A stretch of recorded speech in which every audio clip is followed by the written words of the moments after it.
राधे राधे दोस्तों। आज की कहानी है बुआ ने समझा बहू को नौकरानी। अरे बुआ जी, मैं भी इंसान हूँ, कोई रोबोट नहीं। आपने तो मुझे इस घर की नौकरानी समझ लिया। पूरा दिन बहू ये करो बहू वो करो करती रहती है, थोड़ा सांस लेने का भी समय दीजिए। यह सुनकर चित्रा बुआ ने मुंह टेढ़ा करते हुए कहा, अरे बहू, तू तो ऐसे बोल रही है जैसे पूरा घर तू ही संभालती है।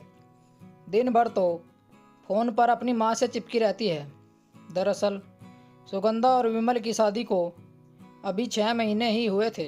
सुगंधा ने अभी ठीक से नए घर में कदम भी नहीं रखा था। 2 दिन बाद ही चित्रा बुआ तंज कसते हुए बोली, अरे भाभी, अब तो खाना बनाने वाली आ गई। अब आप आराम कीजिए। अब तो आपके राज करने का टाइम आ गया है। यह सुनकर पुष्पा देवी ने समझाते हुए कहा, अरे ननन जी, बहू को आए 2 दिन ही हुए हैं, उसे थोड़ा आराम करने दीजिए। 2 महीने बाद खाना बनाएगी, अभी नहीं। लेकिन चित्रा बुआ कहाँ मानने वाली थी। वह तीखे स्वर में बोली, भाभी, बहू को ज़्यादा सर पर नहीं चढ़ाना चाहिए, नहीं तो वो आगे चलकर सर पर तांडव करेगी। जितना दबाकर रखोगी उतना आपके लिए अच्छा होगा। और फिर ऐसे भी कौन सी बहू होती है जो अपने मायके में काम करती है, वहाँ तो बस आराम ही किया होगा। पुष्पा देवी ने शांत स्वर में उत्तर दिया, नहीं दीदी, बेचारी की अभी अभी शादी हुई है, कुछ दिन उसे सुकून से जीने दीजिए, फिर इसे ही तो पूरा घर संभालना है। लेकिन चित्रा बुआ जाते जाते ताना मार गई, आपकी जो मर्जी, बाद में ये मत कहना कि बताया नहीं था। सुगंधा ने ये सारी बात सुन ली। उसकी आंखों में आंसू थे, लेकिन जुबान पर ताला लगा हुआ था। वह बिना कुछ कहे अपने कमरे में चली गई। करीब 2 महीने बाद सुगंधा ने रसोई संभालनी शुरू की। घर में एक रस्म के लिए जब वह पहली बार खाना बना रही थी तो चित्रा बुआ को भी बुलाया गया।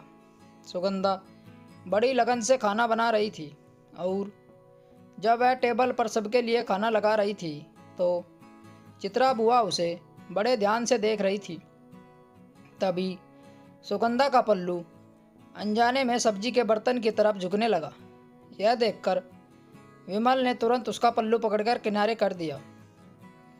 यह देखकर चित्रा बुआ मुस्कुराई और चुटकी लेते हुए कहा, अरे भाभी, देखिए तो ज़रा, आपका बेटा तो अभी से अपनी पत्नी का पल्लू पकड़ने लगा। यह सुनकर विमल शर्माकर सुगंधा का पल्लू छोड़ देता है। खाना परोसे जाने के बाद सभी लोग खाने के लिए बैठ जाते हैं। जैसे ही चित्रा बुआ ने पहला निवाला मुंह में डाला, उन्होंने थाली जोर से नीचे फेंक दी और गुस्से में बोली, यह क्या खाना बनाया है? पनीर में तो नमक बहुत ज़्यादा है और पूरी तो ऐसी है जैसे आटा बनाकर सीधा थाली में डाल दिया हो। इसे खाना कहते हैं? यह सुनकर सभी लोग चौंक गए। सुगंधा की आंखों में आंसू आ गए, लेकिन उसने कुछ नहीं कहा। तभी पुष्पा देवी ने सब्जी चखी तो नमक थोड़ा सा तेज था। उन्होंने तुरंत कहा, क्या दीदी, बस हल्का सा नमक तेज है, इसके लिए आपने ऐसे थाली फेंक दी? इतना भी क्या बुरा बना दिया इसने? यह सुनकर चित्रा बुआ बोली, मेरे घर में ऐसा खाना नहीं बनता। ऐसा लग रहा है जैसे पूरा नमक ही डाल दिया है। आपकी बहू है तो आप उसका पक्ष लेंगी ही। यह कहकर बुआ वहाँ से उठ गई और सीधा कमरे में जाकर लेट गई। लेकिन इन बातों का असर सुगंधा के दिल पर पड़ा। उसकी आंखों में आंसू आ गए। वह धीरे से अपनी सास पुष्पा देवी से बोली, माँ जी, अगली बार से ऐसी गलती नहीं होगी। और फेंकी हुई थाली उठाकर जमीन पर गिरे खाने को समेटने लगी। यह सब देखकर विमल को बहुत बुरा लगा, लेकिन वह कुछ नहीं बोला। थोड़ी देर बाद सुगंधा चित्रा बुआ के पास गई और शांत स्वर में बोली, बुआ जी, मुझसे गलती हो गई, कल से खाना अच्छा बनेगा। यह सुनकर चित्रा बुआ ने तीखे स्वर में कहा, बहू, तुमको जैसा मन करे वैसा खाना बनाओ, लेकिन यहाँ से चुपचाप चली जाओ। सुगंधा वहाँ से चुपचाप चली जाती है। अब घर का सारा काम उसी के सर पर आ गया था। वह दिन रात मेहनत में लगी रहती। इस बार तो बुआ जी पूरे 2 महीने के लिए घर पर आ गई थी। एक सुबह सुगंधा चाय बना रही थी, तभी चित्रा बुआ रसोई में आ गई और बोली, सुनो बहू, थोड़ा चाय मेरे लिए भी बना देना। सुगंधा ने विनम्रता से जवाब दिया, ठीक है बुआ जी, और चाय बनाने लगी।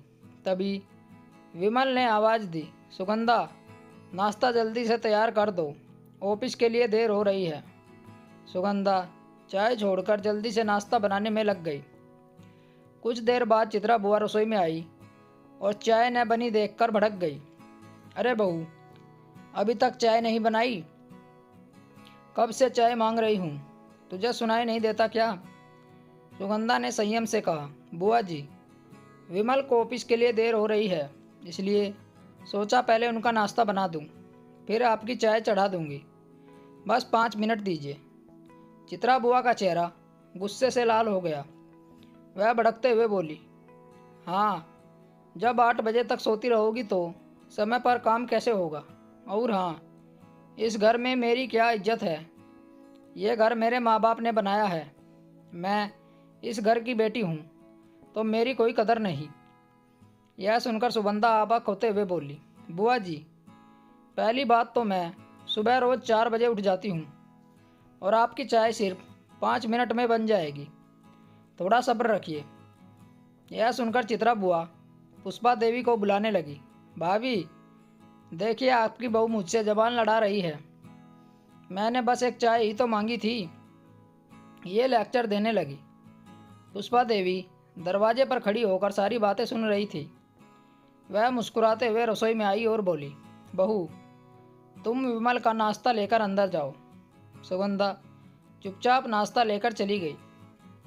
पुष्पा देवी चाय चढ़ाते हुए बोली, दीदी, सुगंधा अभी बच्ची है, उस पर इतना बोझ मत डालिए, धीरे धीरे सब सीख जाएगी। क्या चित्रा बुआ पुष्पा देवी को बहू के खिलाफ भड़का पाएगी या फिर सुगंधा चित्रा बुआ का दिल जीत पाएगी? आगे की कहानी सुनने के लिए हमारे चैनल को ज़रूर सब्सक्राइब करें और कमेंट बॉक्स में अपनी राय देना न भूलें। मिलते हैं आपसे कहानी के अगले भाग के साथ। तब तक बने रहिए हमारे चैनल के साथ। कहानी सुनने के लिए आप लोगों का बहुत बहुत धन्यवाद। राम राम दोस्तों।